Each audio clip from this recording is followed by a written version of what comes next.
Assalamualaikum warahmatullahi wabarakatuh. Dengan saya Permadi Arya.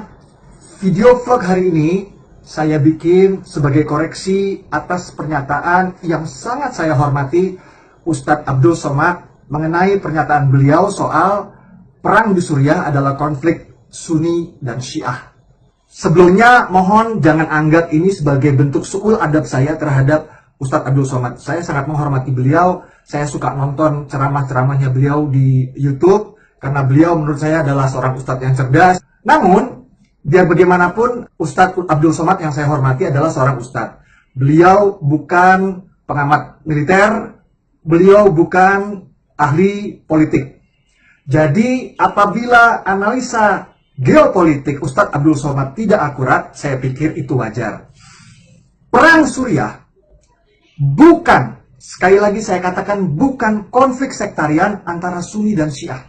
Tapi perang proksi antara dua blok besar, yakni blok Barat melawan blok Timur. Sejarah telah mencatat perseteruan antara dua blok besar ini. Ini sejarah. Dari perang Vietnam, medio tahun 60-an sampai 70-an kalau nggak salah, itu ketika militer AS melakukan agresi militer ke Vietnam melawan pemerintahan komunis dari Vietnam yang di-backing oleh Tiongkok dan Rusia. Juga perang Afghanistan, medio tahun 80-an, pada waktu itu Amerika Serikat mendanai dan mempersenjatai Taliban untuk mengusir Soviet yang waktu itu melakukan agresi militer ke Afghanistan. Dan itu adalah yang dilakukan saat ini di Suriah, yakni militer AS bersama sekutu-sekutunya mempersenjatai pemberontak Suriah. Karena, ya Ustadz, peristiwa faktual tidak bisa dianalisa pakai dalil agama. Peristiwa faktual harus dianalisa menggunakan informasi faktual juga. Berikut saya sajikan bukti-buktinya. Ini adalah situasi lapangan yang sangat akurat, yang menggambarkan apa yang sebenarnya terjadi di Suriah. Jadi bisa dilihat di gambar, ini pemerintahan Assad di-backing oleh blok Timur yang terdiri dari Rusia, Tiongkok, dan Iran, melawan pemberontak yang di-backing oleh blok Barat yang terdiri dari Amerika Serikat, Israel, Saudi, dan kawan-kawan. Ini adalah peta yang sangat akurat yang menggambarkan kejadian sebenarnya apa yang terjadi di Perang Suriah. Pada tahun 2012, seorang senator Amerika yang bernama John McCain yang pernah nyapres juga di sana, dia bisa dibilang sebagai salah satu arsitek dari mempersenjatai pemberontak Suriah ini. Pada tahun 2012, Senator John McCain membuat deklarasi bahwa pemerintah AS akan mendanai dan mempersenjatai pemberontak Suriah. Tahun 2012. Tahun 2013, kantor berita CNN melaporkan bahwa persenjataan yang disalurkan oleh CIA atau agen rahasia Amerika telah sampai di tangan pemberontak. Diberitakan oleh CNN. Tahun 2014, Presiden Amerika waktu itu, Barack Obama, meminta dana sebesar 500 juta dolar, meminta persetujuan kepada legislatif AS untuk memberikan uang tersebut kepada pemberontak Suriah.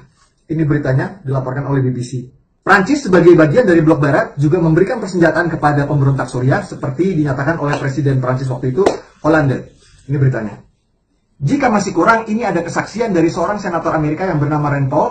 Mari kita simak kesaksiannya berikut ini. ISIS is stronger because we've been funding Islamic rebels in Syria. Jadi mohon maaf ya Ustadz, tapi tidak ada yang gratisan di dunia ini. Apabila Amerika Serikat bersama negara-negara koalisi blok Barat bersedia mengeluarkan uang dan persenjataan senilai sampai miliaran dolar, pasti ada kepentingan Barat di situ. Perlu diketahui, berita-berita yang saya sajikan ini berasal dari kantor berita yang sangat kredibel, seperti BBC dan CNN, yang mereka terkenal sangat berani membuka borok Amerika Serikat di perang di Timur Tengah. Sekarang, mari kita lihat dari persepsi Islam. Dr. Taufik Ramadan Al-Buti, ketua dari semacam MUI-nya Suriah, beliau adalah ulama Sunni, saya tegaskan sekali lagi, beliau adalah ulama Sunni. Beliau juga putra dari seorang ulama besar bermazhab Sunni di Suriah yang bernama mendiang atau almarhum Sheikh Ramadan Al-Buti. Pada tahun 2015, Dr. Taufik selaku kapasitasnya sebagai ketua MUI Suriah, ulama Sunni, menyatakan, dan ini diliput oleh Republika, bahwa perang di Suriah bukan konflik sektarian, sekali lagi, bukan konflik sektarian, antara Sunni dan Syiah. Mohon maaf, kira-kira lebih akurat mana? Kesaksian dari Ketua MUI Suriah yang bermazhab Sunni atau pernyataan Ustadz Abdul Somad? Pada tahun 2016, Duta Besar RI untuk Suriah juga pernah memberikan kesaksian mengenai Perang Suriah berdasarkan apa yang beliau saksikan. Karena beliau adalah saksi hidup yang menyaksikan langsung di sana. Bapak yang terhormat Duta Besar RI untuk Suriah pada tahun 2016 memberikan kesaksian bahwa Presiden Bashar al-Assad adalah seorang Alawite bermazhab Sunni. Saya ulang sekali lagi, bermazhab Sunni, bukan Syiah. Ini diliput oleh Republika juga. Beliau juga menegaskan bahwa perang di Suriah bukan konflik sektarian antara Sunni dan Syiah. Bukan konflik Sunni dan Syiah. Ini adalah kesaksian dari Duta Besar RI untuk Suriah pada tahun 2016. Mana kira-kira yang lebih akurat?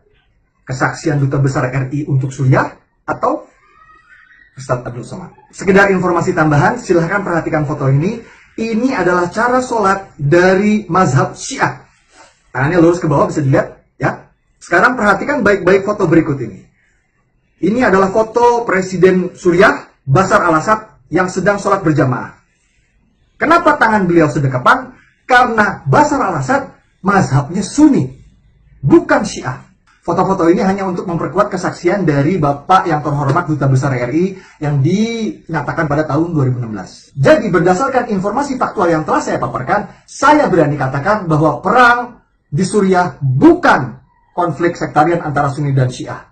Itu adalah propaganda Barat yang disebar agar dunia mendukung agenda mereka melawan Blok Timur di arena perang proksi di Suriah. Siapa yang punya kepentingan? Barat dan Timur. Siapa yang jadi korban? Rakyat Suriah. Terakhir, tanpa mengurangi rasa hormat saya, sembah sungkem buat Ustadz Abdul Somad yang sangat saya hormati. Tidak ada maksud saya untuk menggurui Ustadz. Kita sama-sama belajar ya Ustadz.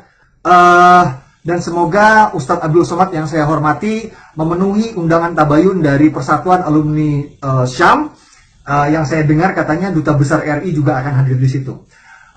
Sekian video vlog hari ini. Moga-moga informasinya bermanfaat. Wallahul muwaffiq ila aqwamit thoriq. Assalamualaikum warahmatullahi wabarakatuh.